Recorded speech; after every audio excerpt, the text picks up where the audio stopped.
जय हिंद दोस्तों, कैसे हैं। उम्मीद करता हूँ आप सभी अच्छे होंगे। आपकी प्रिपरेशन बहुत ही अच्छी तरीके से चल रही होगी। जिससे मैंने कमिटमेंट किया था उसी के आधार पर हम एक टॉपिक वाइज क्लास शुरू की हुई है हमारी अभी पॉलिटिकल साइंस से रिलेटेड, जहाँ पर हमारे राष्ट्रपति का एक जो चैप्टर है ये काफ़ी इंपॉर्टेंट है और हर एग्जाम के अंदर, चाहे वो कोई भी एग्जाम हो, चाहे इंडिया लेवल का हो, चाहे राजस्थान का हो, चाहे और कभी कोई भी अदर स्टेट का, जहाँ पर राष्ट्रपति से संबंधित हमारे क्वेश्चन काफ़ी आते हैं और इसके अनुच्छेद, इनकी शक्तियाँ, इनके कौन से अनुच्छेद के तहत राष्ट्रपति होता है, ये सारी चीजें हमारे लिए काफी इंपॉर्टेंट है। तो हम ये टॉपिक कर रहे थे जिसके अंदर हमारी 2 क्लासें हो गई। आज तीसरी क्लास है राष्ट्रपति से संबंधित, जिसके अंदर हम राष्ट्रपति की विधायी या व्यवस्थापिका से संबंधित शक्तियों का जिक्र कर रहे थे। तो आज तीसरी क्लास है हमारी, जिसके अंदर हमारे बची हुई जो राष्ट्रपति की विधायी और व्यवस्थापिका से संबंधित जो शक्तियां हैं उनकी चर्चा हम आज की इस क्लास के अंदर करेंगे। उम्मीद करता हूँ आप लास्ट तक बने रहेंगे और यहाँ से कुछ सीख के जाएंगे।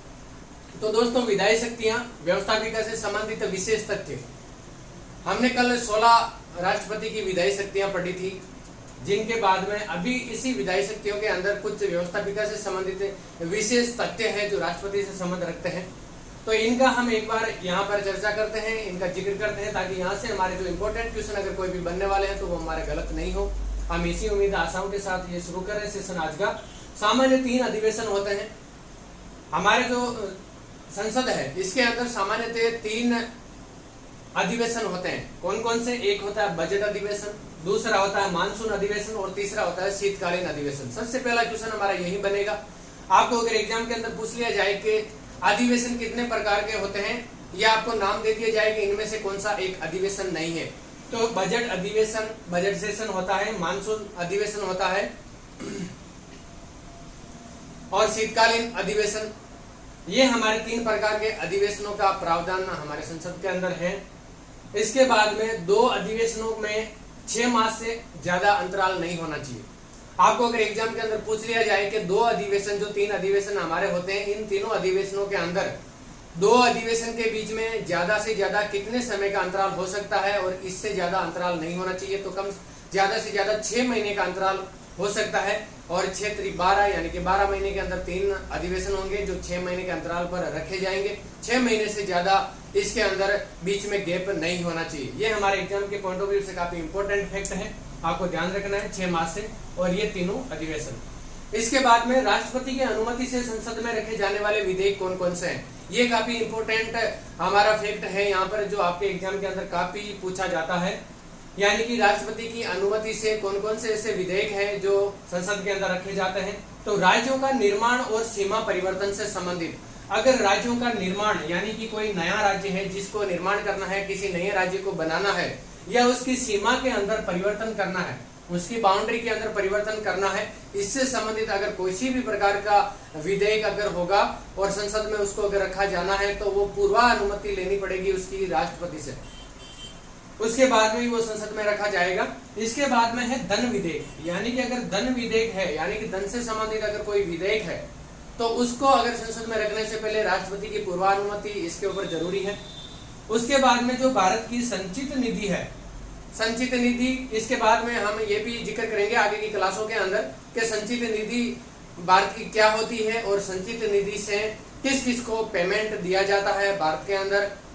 इसके बारे में संपूर्ण चर्चा हम आगे जब भी इसका टॉपिक आएगा उसके ऊपर करेंगे। तो संचित निधि से अगर किसी भी प्रकार का पैसा निकालना है या व्यय करना है, खर्च करना है, तो इससे संबंधित अगर किसी भी प्रकार का अगर कोई विधेयक हो तो उसके लिए भी राष्ट्रपति की पूर्व अनुमति जरूरी है।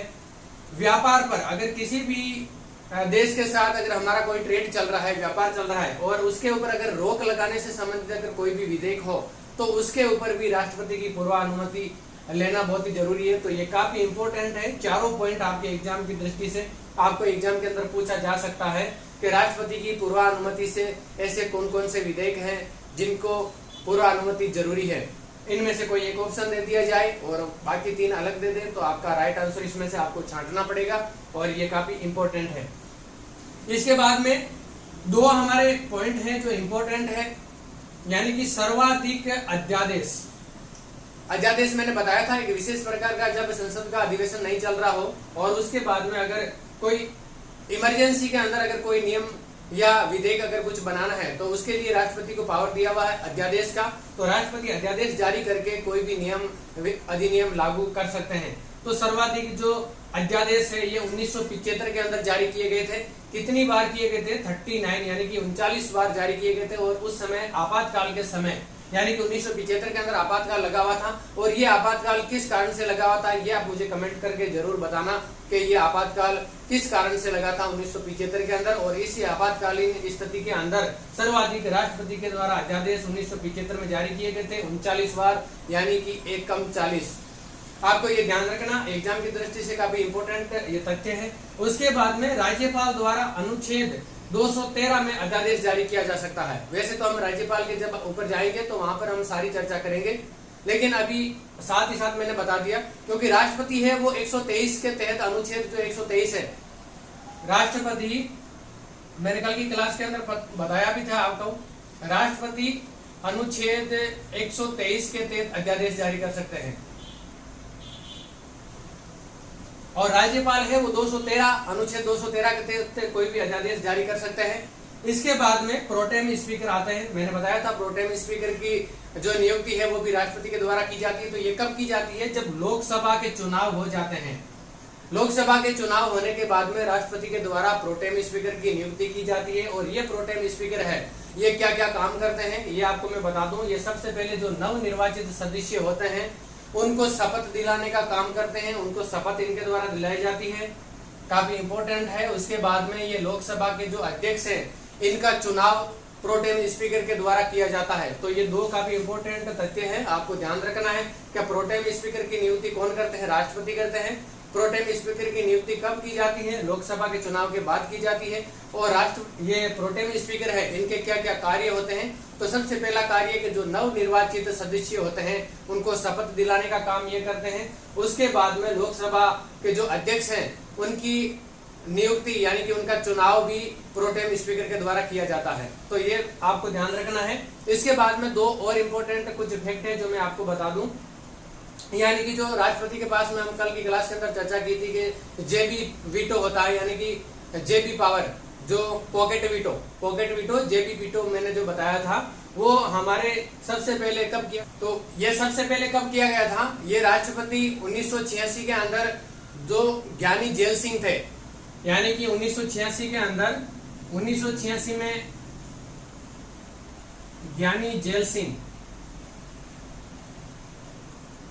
जेल सिंह के द्वारा 1986 के अंदर जो डाक विधेयक था, कौन सा विधेयक था?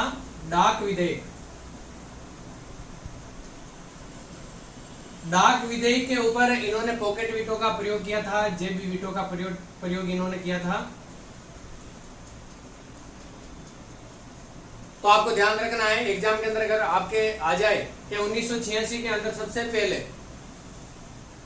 ज्ञानी जेल सिंह के द्वारा डाक जो विधेयक था इसके ऊपर जेबी वीटो का प्रयोग किया गया था। उसके बाद में 1953 के अंदर डॉक्टर राजेंद्र प्रसाद ने पटियाला ईस्ट पंजाब व स्टेट यूनियन का जो एक विधेयक था इसके ऊपर उन्होंने जेबी वीटो का प्रयोग किया था। कब किया था? 1953 के अंदर। 1953 के अंदर डॉक्टर राजेंद्र प्रसाद पटियाला ईस्ट पंजाब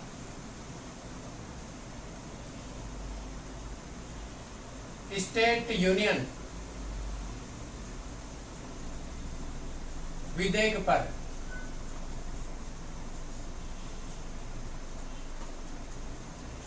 उन्नीस के अंदर doctor Rajendra Prasad Patiala East Punjab State Union विधेयक के ऊपर पॉकेट वीटो का प्रयोग इनके द्वारा किया गया था। तो ये थे हमारे राष्ट्रपति की विधायी शक्तियां, व्यवस्थापिका से संबंधित कुछ शक्तियां जो हमने इस क्लास के अंदर चर्चा की है।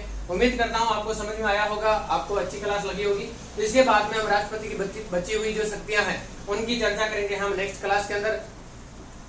और जो भी हमारे चैनल के ऊपर जो नए हैं, जो अपने परिवार के ऊपर नए हैं, वो अपना अगर उनको अच्छा लग रहा है तो अपने परिवार से जुड़े, अपने परिवार का हिस्सा बने और अपना Telegram channel BL education motivation को जरूर ज्वाइन करें, ताकि आपको जो भी पढ़ाई हुई चीज है वो PDF के फॉर्म में वहाँ पे मिल सके। और भी कोई भी इन्फॉर्मेशन अगर हो तो वो आपको भी वहाँ पे मिल सके। और आप अवेयर हो सकें। उम्मीद करता हूं समझ में आया होगा। जय हिंद, जय भारत।